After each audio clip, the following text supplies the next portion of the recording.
अस्सलाम वालेकुम दोस्तों and welcome to Samaa TV Urdu. दोस्तों आज की वीडियो में हम बात करने वाले हैं पाकिस्तान के बहुत ही ज़बरदस्त बैट्समैन बाबर आजम के हवाले से।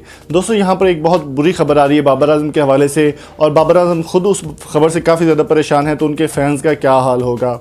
तो मैं आपको बताता चलूँ कि बाबर आजम की ये वीडियो बनाने से पहले मेरी आपसे रिक्वेस्ट है कि अगर आप बाबर आजम के फ़ैन हैं तो उसकी हौसला अफजाई के लिए कोई अच्छा सा कमेंट ज़रूर लिखिएगा और इस वीडियो को लाइक ज़रूर कीजिएगा। क्या बाबर आजम कप्तानी के लायक हैं या नहीं हैं, कमेंट करके हमें ज़रूर बताएं। बाबर आजम की कप्तानी के हवाले से ये खबर बिल्कुल नहीं है, ये खबर है थोड़े से और टॉपिक के हवाले से। दोस्तों जैसा कि आपको मालूम है कि पाकिस्तान के बैट्समैन बाबर आजम दुनिया के नंबर 1 T20 के बैट्समैन थे, अब वो नहीं रहे।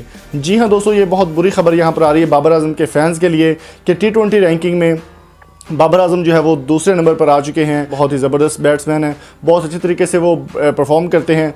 बाबर आजम की रैंकिंग गिर चुकी है। अभी बाबर आजम की रैंकिंग की गिरने की वजह क्या है वो भी मैं आपको बता देता हूँ। इसकी वजह ये है कि बाबर आजम को कप्तान बनाया गया Pakistan T20 world cup, Pakistan T20 team का, और T20 टीम के प्रेशर के अंदर रहते हुए बाबर आजम अच्छे तरीके से परफॉर्म नहीं कर पा रहे, जिसकी वजह से वो अंडर प्रेशर हैं। और जाहिर सी बात है एक कप्तान का काम होता है परफॉर्म भी करे, वो टीम को लेकर भी चले। तो ये मिसमैनेजमेंट की वजह से बाबर आजम की रैंकिंग जो है वो नीचे गिर चुकी है और उनके फैंस जहां पर काफ़ी ज़्यादा परेशान है, वहीं बाबर आजम भी परेशानी का सामना कर रहे हैं।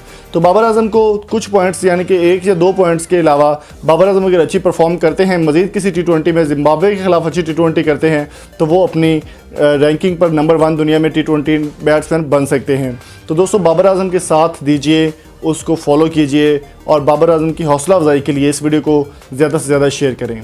दोस्तों उम्मीद करता हूँ आज को आपको हमारी वीडियो पसंद आई होगी, और अगर आपको हमारी वीडियो पसंद आई हो तो चैनल को सब्सक्राइब करके साथ बेल आइकन को जरूर प्रेस कर दें। मज़ीद इन्फॉर्मेशन के लिए आप हमारी वेबसाइट www.samartvpk.com को विज़िट कर सकते हैं। अल्लाह हाफिज़।